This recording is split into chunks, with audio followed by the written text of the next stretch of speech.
Bible ధ్యానంలో ఇప్పుడు యోబు గ్రంథము 5వ అధ్యాయము చదువుకుందాము. నీవు మొరలిడిన ఎడల నీకు ఉత్తరమియ్యగలవాడెవడైనా నుండునా? పరిశుద్ధ దూతలలో ఎవని తట్టు తిరుగుదువు? దౌర్భాగ్యమును గూర్చి ఏడ్చుట వలన మూఢులు నశించెదరు. బుద్ధి లేనివారు అసూయ వలన చచ్చెదరు. మూఢుడు వేరు తన్నుట నేను చూచియున్నాను. అయినను తోడనే అతని నివాస స్థలము శాపగ్రస్తమని కనుగొంటిని.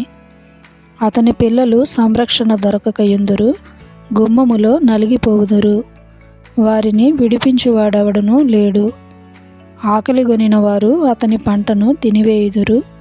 ముండ్ల చెట్లలో నుండి వారు దాని తీసుకొందురు. బోనులు వారి ఆస్తి కొరకు కాచుకొనుచున్నవి.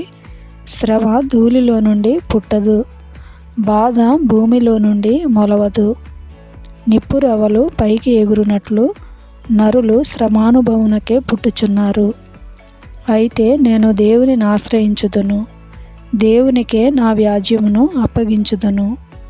ఆయన పరిశోధింపజాలని మహాకార్యములను, లెక్కలేనన్ని అద్భుత క్రియలను చేయువాడు.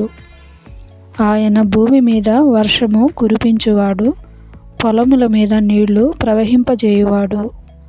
అట్లు ఆయన దీనులను ఉన్నత స్థలములలో నుంచును.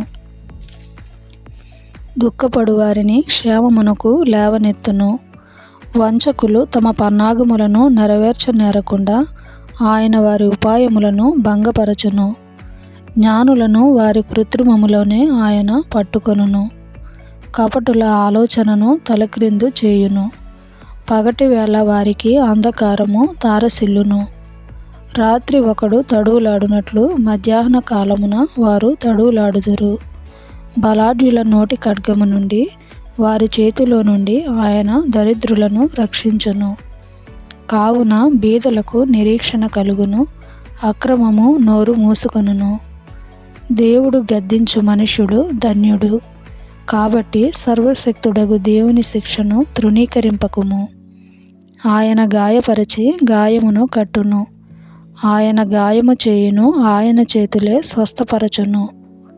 6 బాధలలో నుండి ఆయన నిన్ను విడిపించును. 7 బాధలు కలిగినను నీకు ఏ కీడును తగులదు. క్షామకాలమున మరణము నుండి, యుద్ధమున ఖడ్గబలము నుండి ఆయన నిన్ను తప్పించును. నోటి మాటల చేత కలుగు నొప్పి నీకు తగులకుండా ఆయన నిన్ను చాటు చేయును. ప్రళయము వచ్చినను నీవు దానికి భయపడవు. పొలములోని రాళ్లతో నీవు నిబంధన చేసుకొనియుందువు. అడవి మృగములు నీతో సమ్మతిగా నుండును. ప్రళయమును క్షామమును వచ్చినప్పుడు నీవు వాటిని నిర్లక్ష్యము చేయుదువు. అడవి మృగములకు నీవు ఏమాత్రమును భయపడవు. నీ డేరా క్షేమ నివాసమని నీకు తెలిసియుండును. నీ ఇంటి వస్తువులను నీవు లెక్క చూడగా ఏదియు పోయి ఉండదు. మరియు నీ సంతానము విస్తారమగుననియు, నీ కుటుంబీకులు భూమి మీద పచ్చిక వలె విస్తరించుదురనియు నీకు తెలియను. వాటి కాలమున ధాన్యపు పనలు ఇల్లు చేరునట్లు పూర్ణ వయస్సు గలవాడవే నీవు సమాధికి చేరెదవు.